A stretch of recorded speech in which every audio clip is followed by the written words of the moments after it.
আজ আমরা জানব এক মহান নারীর গল্প, একজন এমন নারী যিনি ছিলেন ইসলামের সূচনা লগ্নের সবচেয়ে গুরুত্বপূর্ণ ব্যক্তিত্বদের একজন, যার সম্মান এবং মর্যাদা স্বয়ং রাসূলুল্লাহ সাল্লাল্লাহু আলাইহি ওয়াসাল্লামও গভীরভাবে স্বীকার করতেন। তিনি হচ্ছেন উম্মুল মুমিনিন, আমাদের মুমিনদের মা, খাদিজা বিনতে খুয়াইলিদ রাদিয়াল্লাহু আনহা। এক মহীয়সী নারী যার চরিত্র, দানশীলতা, বিবেক এবং ভালোবাসা চিরকালীন দৃষ্টান্ত হয়ে থাকবে। খাদিজা রাদিয়াল্লাহু আনহায়ের পূর্ণ নাম খাদিজা বিনতে খুয়াইলিদ ইবনে আসাদ ইবনে আব্দুল উজ্জা ইবনে কুসাই।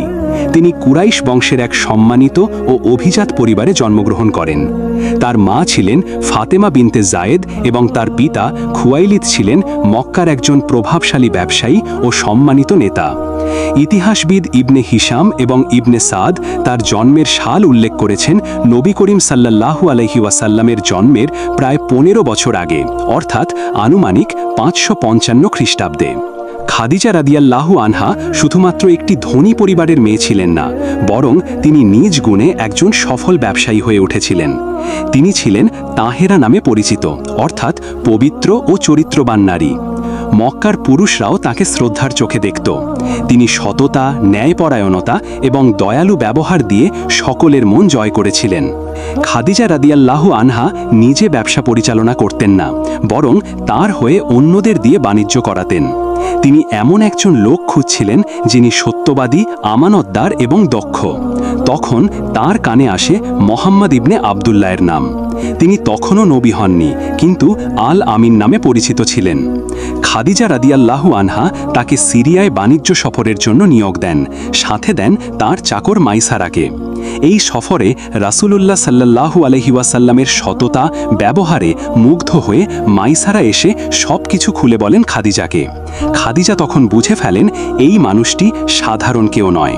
এই ব্যবসায়ী সফরের পর খাদিজা রাদিয়াল্লাহু আনহা নিজেই বিয়ের প্রস্তাব দেন। রাসূল সাল্লাল্লাহু আলাইহি ওয়াসাল্লাম তখন ছিলেন ২৫ বছর বয়সী, আর খাদিজা রাদিয়াল্লাহু আনহা প্রায় ৪০ বছর বয়সে। বয়সের ব্যবধান থাকা সত্ত্বেও তাদের দাম্পত্য জীবন ছিল অতুলনীয় ভালোবাসায় পূর্ণ। তাদের ঘরে জন্ম নেয় ৬টি সন্তান, ২ ছেলে ও ৪ মেয়ে। ছেলে দুজনই ছোটবেলায় ইন্তেকাল করেন, আর মেয়েদের মধ্যে ছিলেন ফাতেমা রাদিয়াল্লাহু আনহা, যিনি পরে আলী রাদিয়াল্লাহু তাআলা আনহুর স্ত্রী হন। ৬১০ খ্রিস্টাব্দ, হীরা গুহায় প্রথম ওহী আসে। জিব্রাইল আলাইহিসসালাম আল্লাহর বাণী নিয়ে নেমে আসেন, ইকরা, পড়ো। মোহাম্মদ সাল্লাল্লাহু আলাইহি ওয়াসাল্লাম ঘরে ফিরে এলেন ভীত ও কাঁপা অবস্থায়। এই সময় তার আশ্রয় হয় তার স্ত্রী খাদিজার কোলে। তিনি তার চাদর জড়িয়ে দেন রাসূলের গায়ে, শান্ত করেন, বলেন, আল্লাহর কসম, আপনি কোনোদিন মিথ্যা বলেননি, কখনো প্রতারণা করেননি। আপনি আত্মীয়দের হক আদায় করেন, গরিবদের সাহায্য করেন, মেহমানদারি করেন। আল্লাহ কখনো আপনাকে অপমান করবেন না। খাদিজা রাদিয়াল্লাহু আনহা এই প্রথম বিশ্বাস করেন যে মোহাম্মদ সাল্লাল্লাহু আলাইহি ওয়াসাল্লাম সত্যিই নবী। তিনি যান ওয়ারাকা ইবনে নৌফেল, একজন বৃদ্ধ খ্রিস্টান আলেমের কাছে, যিনি তখন বলেন এটা সেই নামুস জিব্রাইল যিনি আগে মুসা আলাইহিস সালামের কাছে এসেছিলেন। খাদিজা রাহমাতুল্লাহ আলাইহা ছিলেন প্রথম ব্যক্তি যিনি ইসলাম গ্রহণ করেন। তিনি মুসলমান হন মোহাম্মদ সাল্লাল্লাহু আলাইহি ওয়াসাল্লামের নবুয়াত পাওয়ার পরপরই। তিনি তার সমস্ত সম্পদ, অর্থ, ধন সম্পদ কুরবানি করেন ইসলামের জন্য। যখন কুরাইশ বয়কট করল রাসূল সাল্লাল্লাহু আলাইহি ওয়াসাল্লাম এবং তার অনুসারীদের, ৩ বছর তারা ছিলেন শিবে আবু তালিবে বন্দী অবস্থায়। সেই সময় খাদিজা রাদিয়াল্লাহু আনহা তার সমস্ত সম্পদ খরচ করে দেন তাদের খাবার, পানি ও সহায়তার জন্য। ৬১৯ খ্রিস্টাব্দ, এই বছরকে বলা হয় আমুল হুজন, বিষাদের বছর, কারণ এই বছরেই রাসূল সাল্লাল্লাহু আলাইহি ওয়াসাল্লাম হারান তার ২ শক্তিশালী সহায়, তার চাচা আবু তালিব ও স্ত্রী খাদিজা রাদিয়াল্লাহু আনহাকে। তার মৃত্যুর পর রাসূল সাল্লাল্লাহু আলাইহি ওয়াসাল্লাম এতটাই শোকগ্রস্ত হয়েছিলেন যে বহুদিন পর্যন্ত বারবার বলতেন, তিনি আমাকে তখন বিশ্বাস করেছিলেন যখন সবাই আমাকে অস্বীকার করেছিল।